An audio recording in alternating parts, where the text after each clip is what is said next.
طيب بسم الله الحمد لله والصلاة والسلام على رسول الله وعلى آله وصحبه ومن والاه. اللهم علمنا ما ينفعنا وانفعنا بما علمتنا وزدنا علما إلى علمنا ولا حول ولا قوة إلا بالله العلي العظيم. Inshallah, we'll continue with our reading together from the book known as al-Muwatta lil-Imam Abi Abdullah Malik ibn Anas rahimahullah ta'ala rahmatan wasi'ah, who died in the year 179 after the Hijrah. And after finishing the chapter باب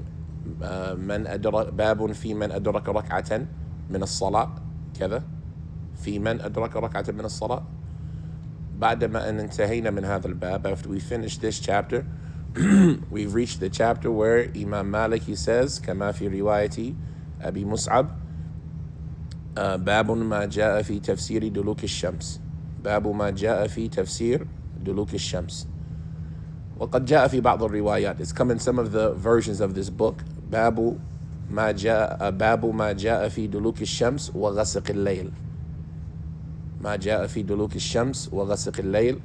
وفي بعضها باب ما جاء في تفسير دلوك الشمس وغسق الليل وقول الله تعالى أقم الصلاة لدلوك الشمس إلى غسق الليل. This chapter is a simple chapter, inshallah. وقد حفظناها. So all we have to do is look at the meanings of the words and some of the biographies, and then from there, some of the fawaid al-hadithiyah that we can benefit from these two hadith. So we start off with the first hadith, the hadith of Ibn Umar, or the athar of Ibn Umar. And we mentioned that when we use these words, hadith or athar, right, if we say the hadith of Ibn Umar, then we mean here the statement of Ibn Umar, because this is not a statement of the Prophet ﷺ.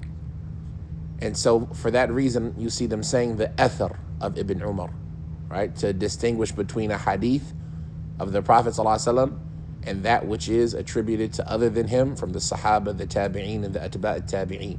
So we say fi athar Ibn Umar radiyallahu ta'ala anhu, ولا نقول في حديث Ibn Umar إلا جوازا إلا مجازا, right? We say it stretching the meaning of the word. And for that reason, they call it in the science of hadith, hadithun mawquf, a hadith that has stopped short of the Prophet ﷺ. And like we say, and that is a stretching of the word, because a hadith, as we mentioned, is anything that is attributed to the Prophet ﷺ, ما أضيف إلى النبي, سواء كان قولا أو فعلا أو تقريرا أو وصفا, anything attributed to the Prophet ﷺ from statements, actions, allowances, or descriptions, then this is a hadith. As far as this statement, then this is not attributed to the Prophet ﷺ. So they call it a hadith mawquf, something that just fell short of being a hadith. Just fell short, i.e., it's a statement or action or an allowance or a description of a sahabi. And so in this narration, Abu Mus'ab rahimahullah ta'ala, wa Abu Mus'ab كما قلنا هو Ahmed ibn Abi Bakr al-Qasim al-Zuhri rahimahullah ta'ala, who died in the year 242. Abu Mus'ab, he says, حدثنا مالك عن the first, I'm trying to remember the first narration. No, it's Ibn Umar and Nafi' Mawla Abdullah ibn Umar. Nafi' is the freed slave of Abdullah ibn Umar. And they say, they disagree about where he was originally from. Whether he was from al-Barbar, those Africans, those northern Africans from outside of Egypt, Tunis, Libya, right? The Barbar. Some of them say he was from Iraq, from Khurasan in this area, right? Or Afghanistan, Kabul, right? But the point is that he was known as Nafi' Abu Abdullah. Nafi', his kunya was Abu Abdullah, and he was the freed slave of Ibn Umar. وَمِنْ أَشْهُرُ الرُّوَاةِ عَنْ Ibn Umar, from the most famous and most reliable of narrators on Abdullah ibn Umar. And we've talked about him before. From them are those who equated him to Salim ibn Abdullah ibn Umar, who we've talked about was from those fuqaha as-sab'ah. Some of them said that he was just as good as Salim. Some of them said he was better than Salim. And they say that Salim and Nafi', they disagreed in 4 hadith, right? Two of them, they narrated all the hadith they narrated from Ibn Umar, but they disagreed about four of them. And they say Nafi' was right. And so for this reason, they say we haven't experienced any mistakes from Nafi'. So Nafi' we don't know his father's name. Nafi' Abu Abdullah, the freed slave of Abdullah ibn Umar.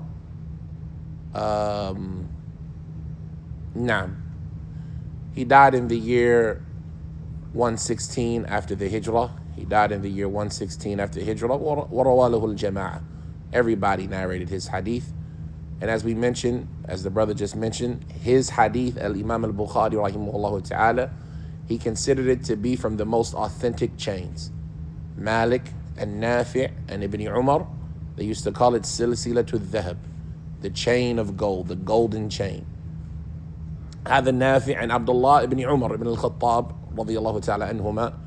عبد الله بن عمر ابن الخطاب الأموي not الأموي, I'm sorry, العدي. عبد الله بن عمر ابن الخطاب Abu Abdul Rahman. He was born 2 years into the prophethood.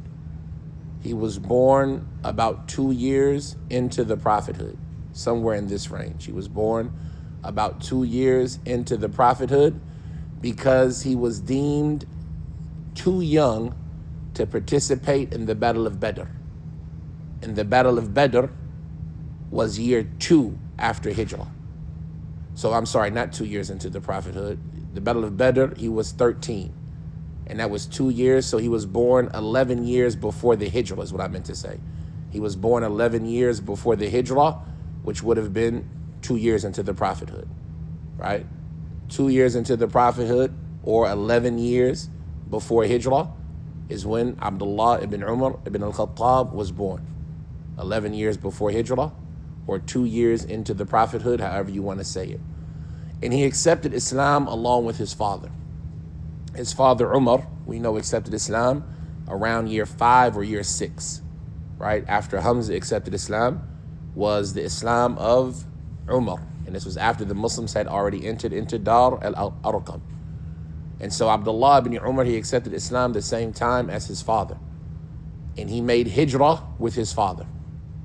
When Umar made hijrah to Medina, Abdullah ibn Umar went along with him. And Abdullah ibn Umar was the full brother of Hafsa. Hafsa bint Umar, the wife of the Prophet ﷺ, our mother, her and Abdullah were full siblings. Right? They had the same mother, the same father. And the Prophet ﷺ spoke highly about Abdullah ibn Umar. Right? He said, how blessed as a person is Ibn Umar. And he said, I've never met a young man so able to control himself as much as Ibn Umar. And the virtues of Ibn Umar are abundant, and we've mentioned some of them before. I'm trying to think of anything special to mention about him right now. It's so much to talk about Ibn Umar. And we talked about how they preferred his knowledge, right? Ibn Umar, he spent 60 plus years after the Prophet ﷺ's death teaching Islam, being unchanged by the dunya. Right? And for that reason, they used to call him an-Nasik, the one who was known for his worship of Allah subhanahu wa ta'ala. And so he spent 60-something years after the Prophet ﷺ teaching Islam, being unchanged by the dunya and the things that happened in it. He died in the year 73 or 74, and they say he was 86 years old. They say he was 86 years old. How he died, they say that Abdul Malik ibn Marwan, when he became in charge, he became the Khalifa in the year 74, Abdul Malik ibn Marwan, he commanded al-Hajjaj ibn Yusuf al-Thaqafi, that oppressive ruler who at this time was in charge of Medina. He commanded al-Hajjaj to not disobey Ibn Umar, to listen to Ibn Umar. Right? Ibn Umar was still alive, and he told Hajjaj, you got to listen to Ibn Umar. Right? Don't go against him with the people. If Ibn Umar says something, listen. And so Hajjaj, he commanded a slave of his, when it was time for Hajj, to dip his spear in some poison And when that slave passed by Ibn Umar, he rubbed it, like scraped Ibn Umar's foot with it, which caused him to get sick, and he died from that. And so this is, they say, the cause of the death of Ibn Umar, radiyallahu ta'ala anhuma, who died in the year 74 after the Hijrah. Shaheed. Arju. He was murdered. Now he says, an Nafi' an Abdullah ibn Umar ibn al-Khattab, دلوك الشمس ميلها. Delaka, right? This word delaka, it means to move. Al-intiqal. Delaka, it means to move. Intaqala. And that's why you hear when they talk about washing something, what do you have to do? Delkuhu. Because your hand has to move over it when you're scrubbing. So that's what this word delaka means, right? So what is the moving of the sun? Ibn Umar is explaining it here. Duluk shams mayluha is when the sun leans and moves away from its balance. Al-mayl, to lean or to incline to one side or the other. When you say something is ma'il, it is leaning or inclining to one side or the other. So when the sun is at its uppermost, dulukuha mayluha is when it leans to the other side. Whoever comes on the day of judgment with two women that he prefers one of them, that he treated one better than the other, ja'a wa shaqquhu ma'il. He comes and his cheek will be leaning, i.e. to one side. So this word mail, it means to lean to one side, and the duluk of the shams is when it moves from its center point to the other side. Some of them say it's called duluk because when you look at it, you have to move your eyes away. When the sun is at its highest spot, if you look at it, لا تستطيع أن تنظر. You're not able to look at it, but instead you have to turn your head away. And so they call it duluk ash-shams, not because of the action of the sun, but because of what you do when you look at it. And in either case, both of these meanings are valid. But this is duluk ash-shams. And this opinion about the duluk of the shams being mayluha, and in another narration of Ibn Umar, from Ubaydullah ibn Umar, he says, mayluha ba'da zawal, ba'da nisf al-nahar. It's when the sun leans to one side after the middle of the day. So he's just explaining it more. And in another narration of Ibn Umar, he says, zawaluha, i.e. when it leaves or when it starts to go away, i.e. after dhuhr. So all of these statements are clear from Ibn Umar that the duluk of the shams is when it starts to move away from its medium spot. And this opinion is the opinion of Ibn Umar and Abi Hurairah and Abi Barza and Ibn Abbas from the Sahaba. All of these Sahaba had that opinion. And a large group of the Tabi'een, all of them had that opinion. And it's been reported in a hadith from the Prophet ﷺ. In the tafsir of Ibn Marduya, he mentions the hadith of Salim on Abdullah ibn Umar, that the Prophet ﷺ said, duluk ash-shams mayluha. So if that's the case, it's clear. There's no disagreement. If that's the case, the Prophet said duluk ash-shams is when it leaves the middle part. And it's also reported something similar to this from the hadith of Abu Mas'ud al-Ansari. And when he talked about how the Prophet ﷺ prayed with Jibreel, he said, and then Jibreel came to me, hina duluk ash-shams inda zawaliha. And then Jibreel came to me when the sun did its duluk at the time of its going away, which would have been dhuhr. He said he prayed dhuhr with me. But there are some alternate opinions. People like Ali and Abu Mas'ud and Abdullah bin Mas'ud, they said duluk ash-shams is the sun setting, ghurubuha. So they have a different opinion about what is duluk ash-shams. And so that's just something to be aware of, right? Aqim as-salat li duluk ash-shams ila ghasaq al-layl. There they would be saying that it's Maghrib and Isha. But according to the view of Ibn Umar and Abi Hurairah and Ibn Abbas and other than them, then duluk ash-shams would be starting with dhuhr. And so this ayah, which is in Surah Al-Isra, أقم الصلاة لدلوك الشمس إلى غسق الليل وقرآن الفجر إن قرآن الفجر كان مشهودا. Establish the salat from the duluk of the shams and to the ghasq of the layl, as well as the Quran of Fajr. Indeed, the Quran at Fajr is something that is witnessed or observed, i.e. by the malaika. They say that this is an ayah that shows us all of the times of salat. Min duluk al-shams, i.e. min dhuhr, ila ghasq al-layl, until the night. Duluk al-shams would include salatay al-ashi, dhuhr and asr. And ghasq al-layl would include salat al-isha, maghrib and isha. And then Quran al-fajr would include fajr. And so this ayat is an ayat that indicates for all of us, or for us, all of the times of salah. And there's another ayat similar to it from which the scholars extract the times of salah. And that's in Surah Al-Rum. فَسُبْحَانَ اللَّهِ حِينَ تُمْسُونَ وَحِينَ تُصْبِحُونَ وَلَهُ الْحَمْدُ فِي السَّمَاوَاتِ وَلَهُ الْحَمْدُ فِي السَّمَاوَاتِ وَالْأَرْضِ وَعَشِيًّا وَحِينَ تُظْهِرُونَ. Allah says in the Quran, and so glory to Him at the time you go into the night and at the time you go into the morning. And to Him is the praise in the skies and the earth, and at the time of Ashi and at the time of Dhuhr. Right? And so they say this is an inclination, or this is an indication to all of the times of Salah.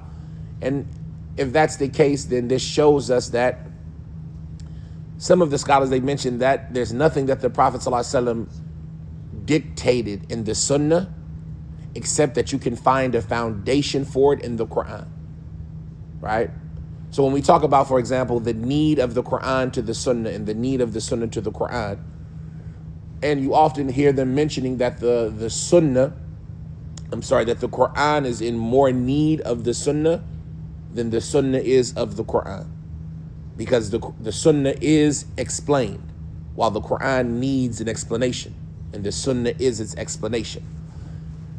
And so they say that the Sunnah is the thing that details and explains the Quran. And then there's also the issue of, is there something that the Sunnah comes with independently that isn't in the Quran? And you often find them mentioning this issue of Salat, the times of Salat, the details of Salat. If a person says they want to listen to the Quran only, then the easiest argument against them is, how do you make Salat? Because there's no clarification of when or how to do so in the Quran. And that's the truth.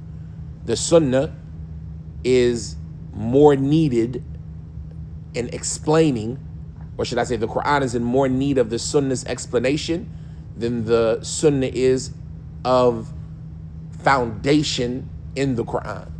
But that being said, a lot of them mention that there's no Sunnah except that you can find the foundation of it in the Quran.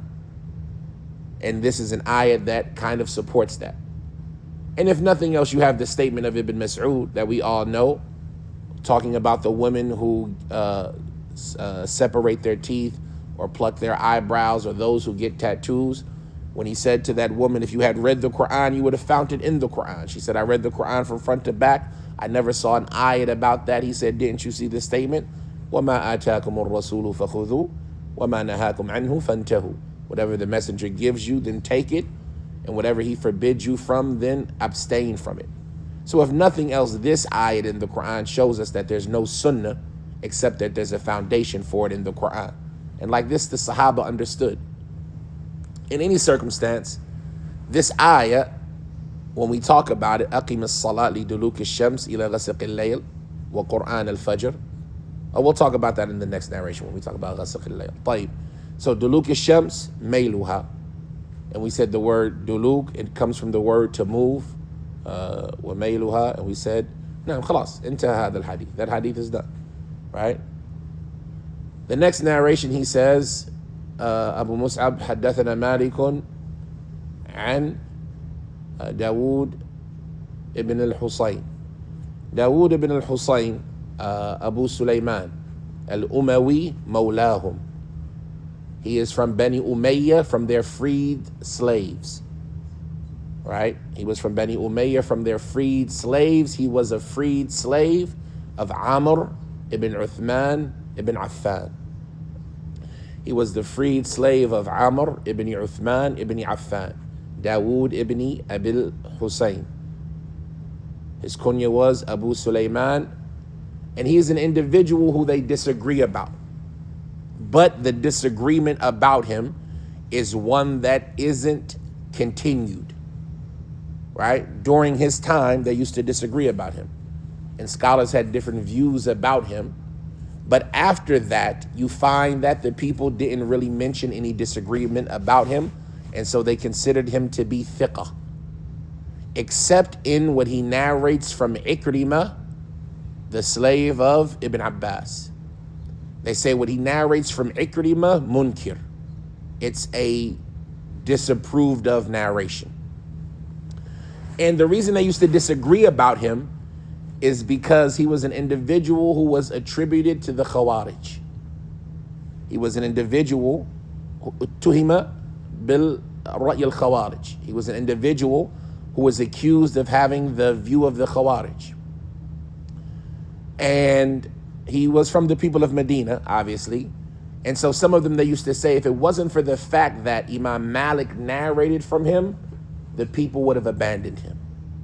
But Imam Malik narrated from him, as we see here. And we know Imam Malik's view of not narrating from weak people. Imam Malik, he would not narrate from weak people, nor would he narrate from a mubtadi'.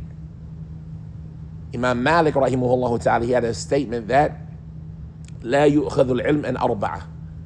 Knowledge should not be taken from 4 people, and you can take it from anyone else besides them.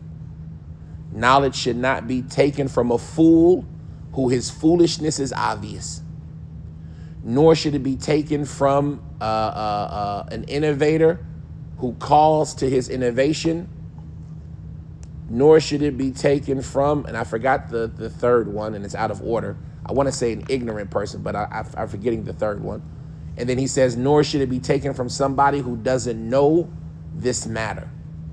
This matter meaning the affair of hadith, the science of hadith, people, etc., different chains. And so Imam Malik, rahimahullah ta'ala, he was known for not taking from people of innovation who called to their innovation.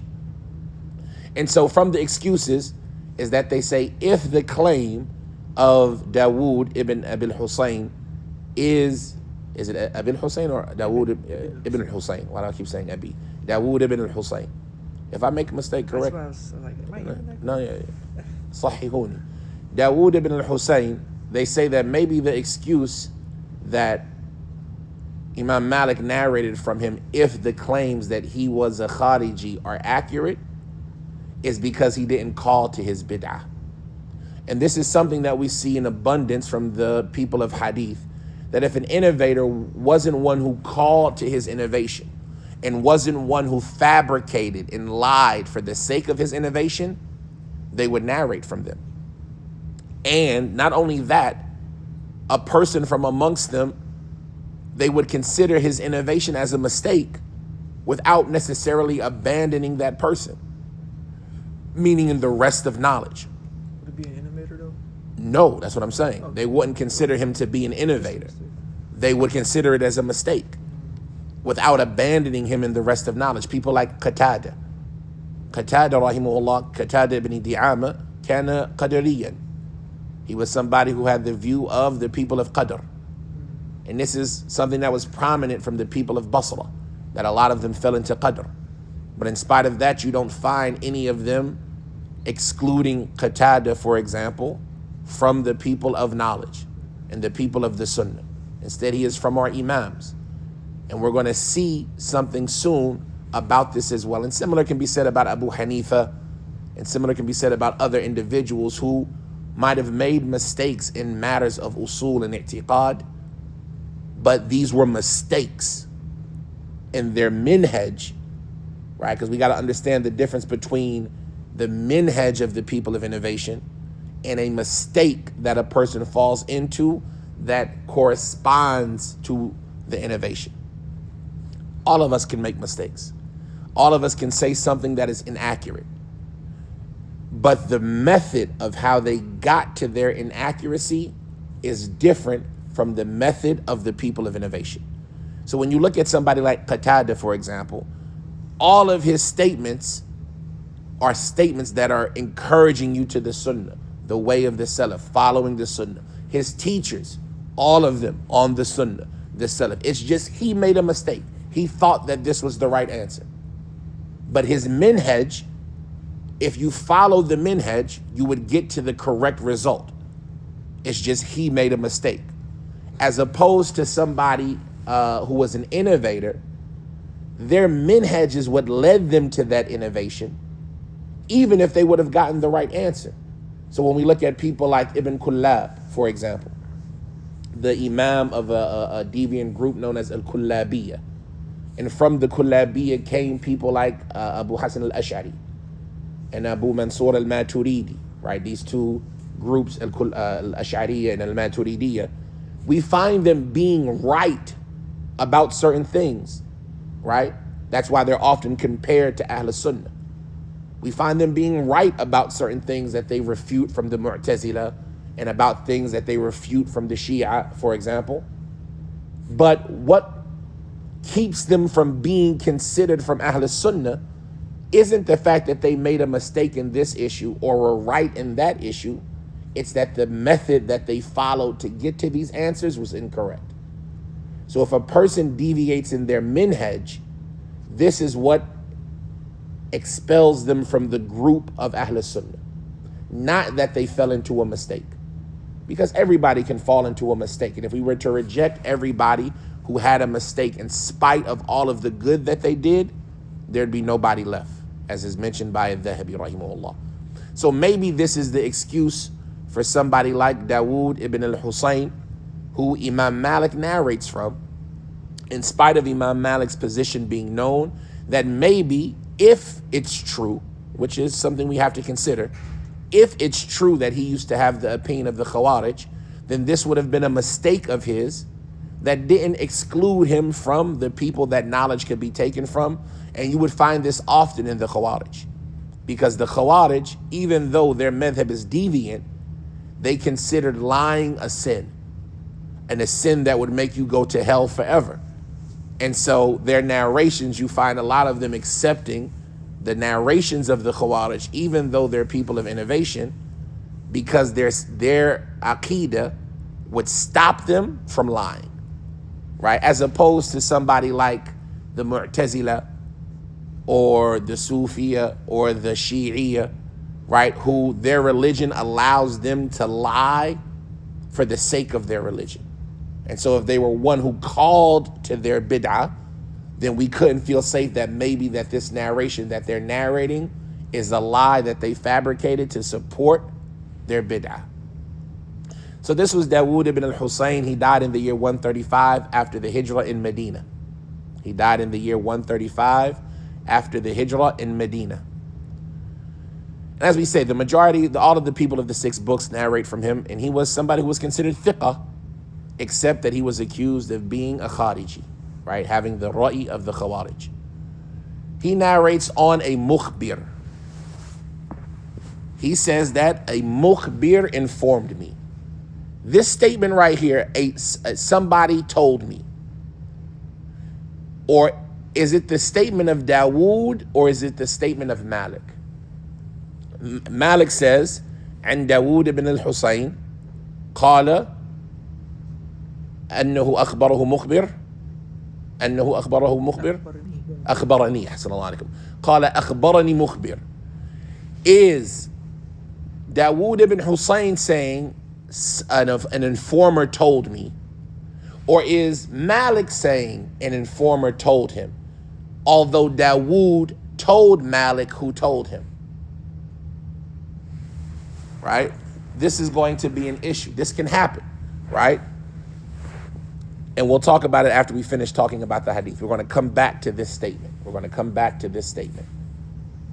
But if it's Dawood ibn al-Husayn saying an informer told me, what do we call that person who the informer is? What's the term that we give him?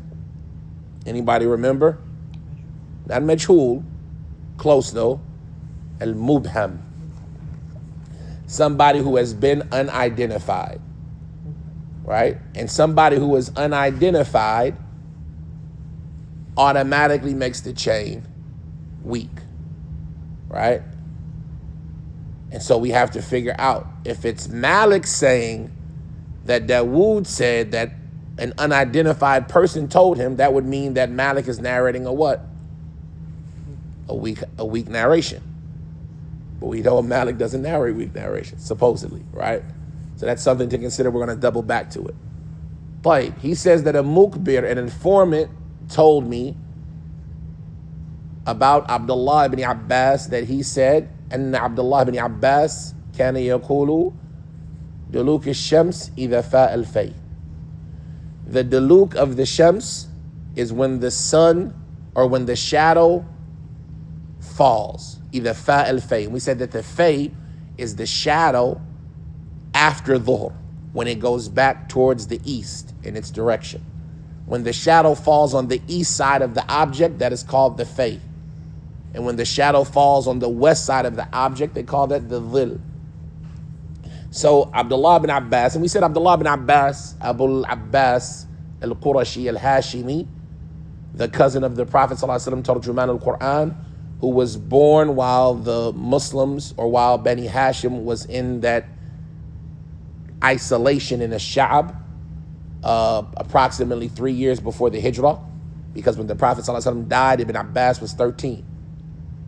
And they used to say that if Ibn Abbas had reached the age of the rest of the Sahaba, that none of us would have been a tenth of what he became.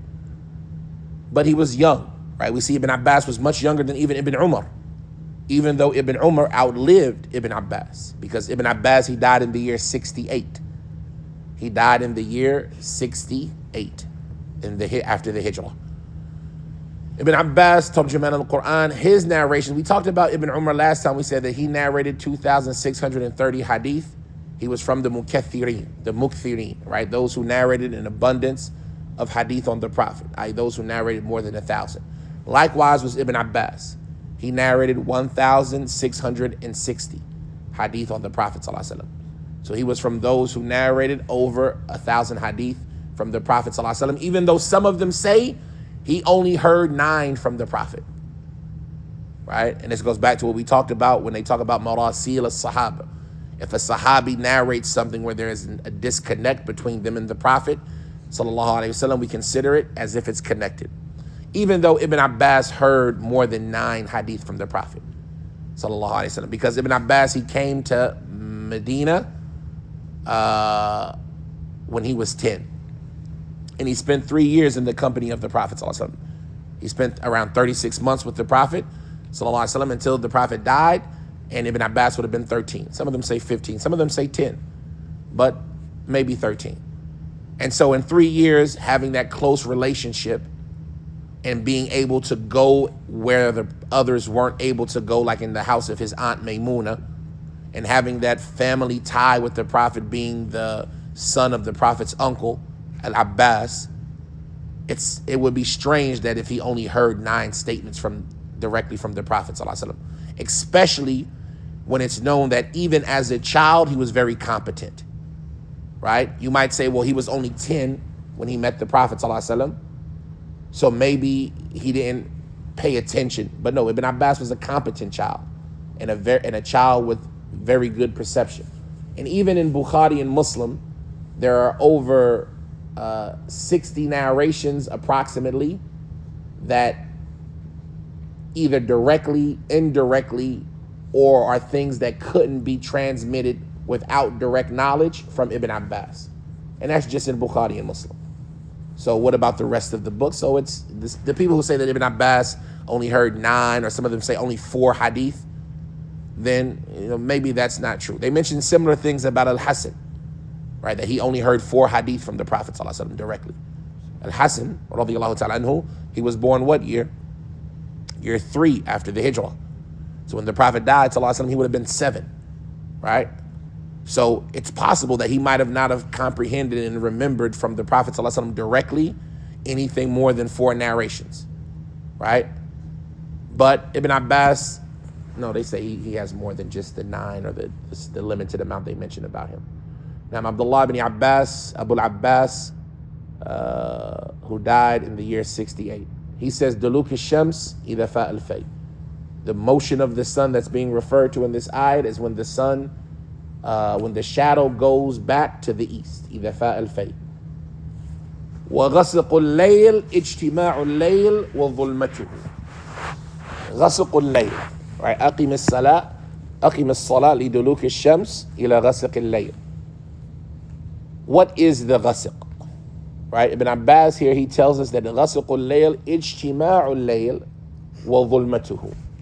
When the night begins to gather together, when the night starts to come together and gather with its darkness, i.e. when the night enters and it begins to get dark. That is the ghasaq al-layl, when the night enters and begins to get dark, or when the night really gets its darkness, i.e. the middle of the night. And something that can help you understand this ayah and this statement is understanding the differences of what they talk about in Surah Al-Falaq. Because in Surah Al-Falaq, what does Allah mention? وَمِن شَرِّ غَاسِقٍ إِذَا وَقَبْ.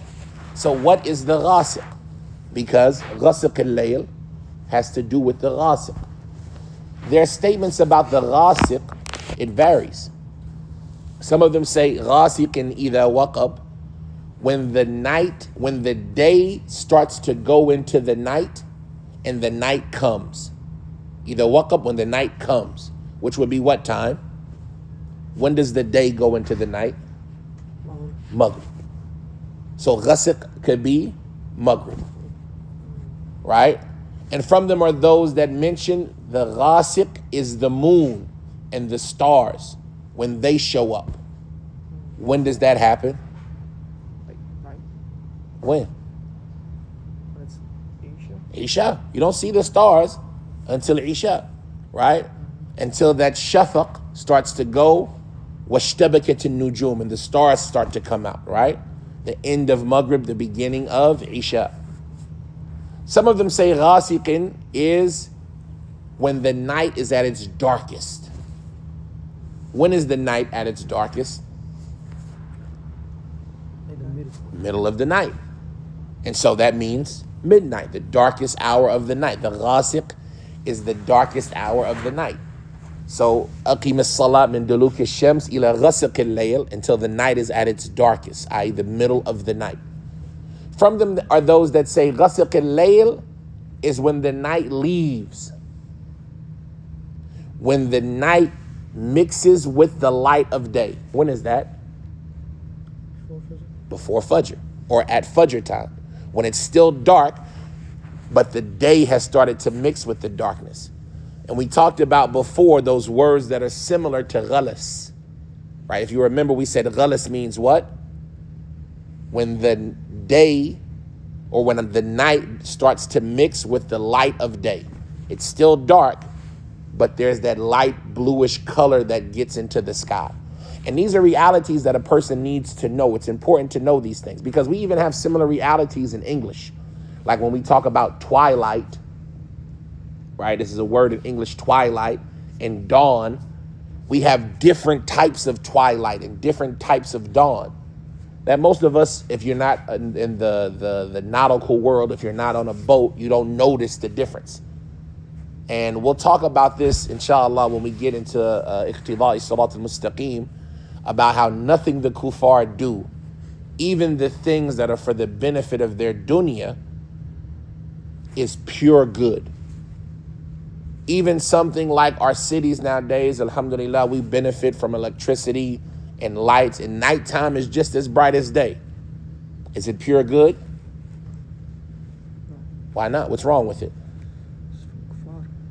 But what's wrong with it, right? What did they do that's wrong? Okay, we have electricity. You like electricity? You like electricity? Do you benefit from electricity? Is electricity halal? Is it good? Is it good? Something's wrong with it. What's wrong with electricity? Maybe they're practicing something. No, today, right now, you got electricity. What's wrong with electricity? Something's wrong with it, because if nothing was wrong with it, the kuffar would have deserved a reward. Thomas Edison, who invented electricity, quote unquote, if it was perfect, he would have deserved a what? So something's wrong with electricity. That's the question. Maybe for the eyes. Maybe for the eyes, maybe it hurts the eye. If nothing else, do you know how to see Fajr? Your whole life, have you ever seen Fajr? If I told you tomorrow, go see Fajr, could you even do it? I don't think you can do it in St. Louis. Why? Because electricity. All of these lights flood our sky. And so you can't go out at nighttime and see Fajr. So you're determined to use a what? An app, a clock. We were talking to the children in class. We said, what did the Prophet say about us? Inna ummatun ummiya. La naktub wa la nahsub. We're an unlettered nation. We don't write and we don't calculate. But now we all do what? Right. We all calculate. You don't know Fajr. How do you know when it's Fajr? You calculate. I put this program into the app, and I do the math, carry the one, all of this science to get to my phone, to get to an adhan, to go off. If I don't have a phone and I don't have an adhan, I don't know Fajr. Right? Electricity, good. But is it 100% good? If for no other reason, it stops me from knowing Fajr. And so that's something we'll talk about in Iqtida. Like seeing how these things, the way that we live, even though it's an abundance of good in the dunya, it's beneficial. Wallahi, we all benefit from electricity. Right? We got the AC blown, we got lights in the masjid, right? It's safety. So many benefits come from electricity. But it's not 100% beneficial. There are some defects with it, right? طيب. So he says, دلوك الشمس إذا فاء الفيل وغسق الليل. All of these different terms about what the ghasiq is it Maghrib? Is it Isha? Is it the middle of the night? Is it when Fajr comes in? All of these different terms help you understand what أقم الصلاة لدلوك الشمس إلى غسق الليل. Why is it relevant to understand all of this? This ayah, for example, and I know these things seem out of the way, but when you start to put them together, they all make sense. What's the last moment you can pray Isha?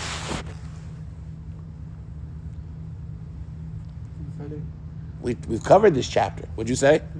Thuluth al-Layl. What'd you say? Fajr. Right? And if not to the Thuluth al-Layl, then to when? No. I'm going on your hadith. وآخر الصلاة ما لم تنم وآخر العشاء ما لم تنم العشاء والعشاء ما بينك وبين ثلث الليل.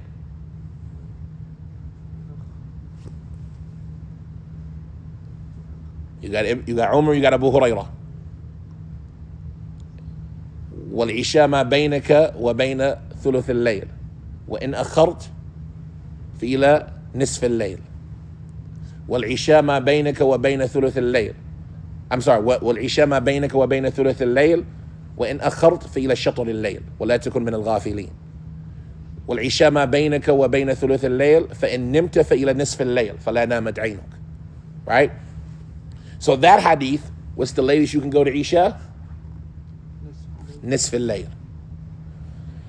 Some of them use this ayat as a proof for that.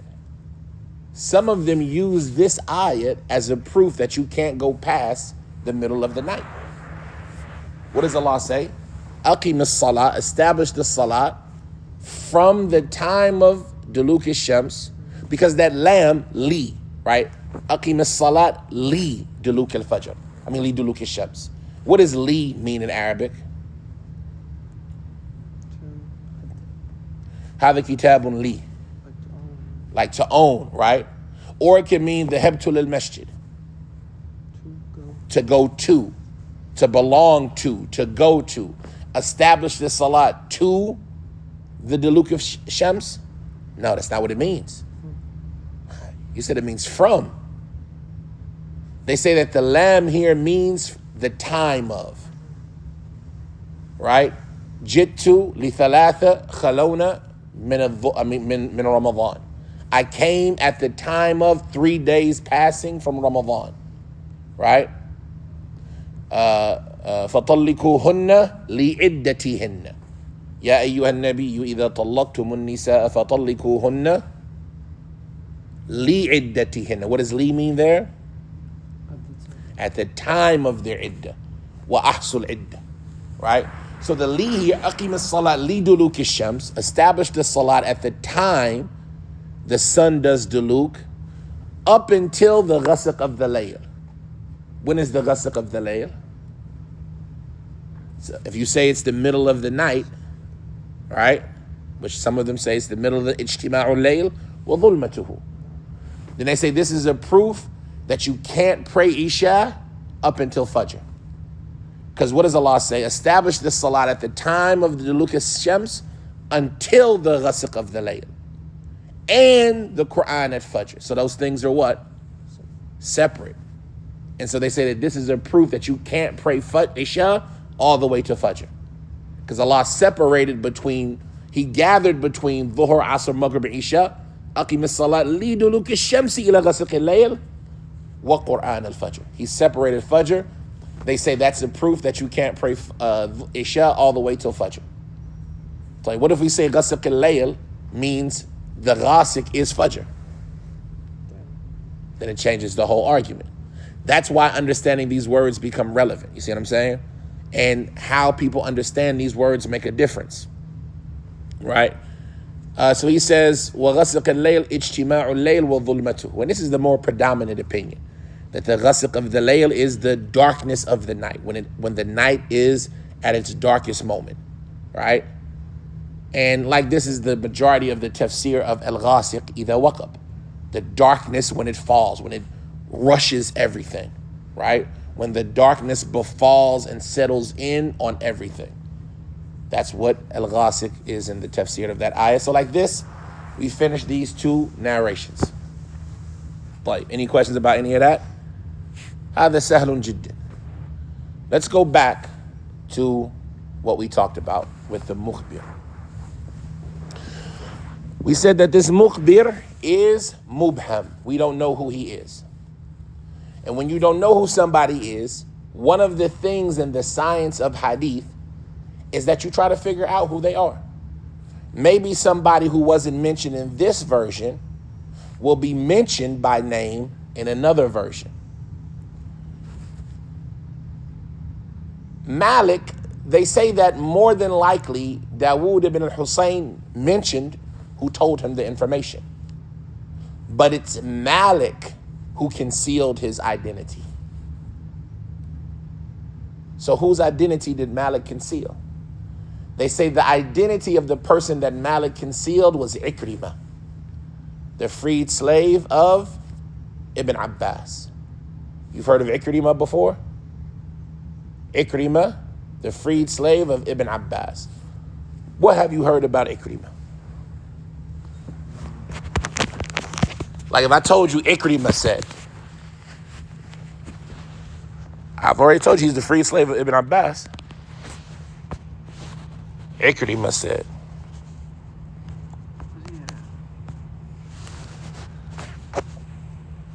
I just asked, have you ever heard of him? You can say I never heard of him.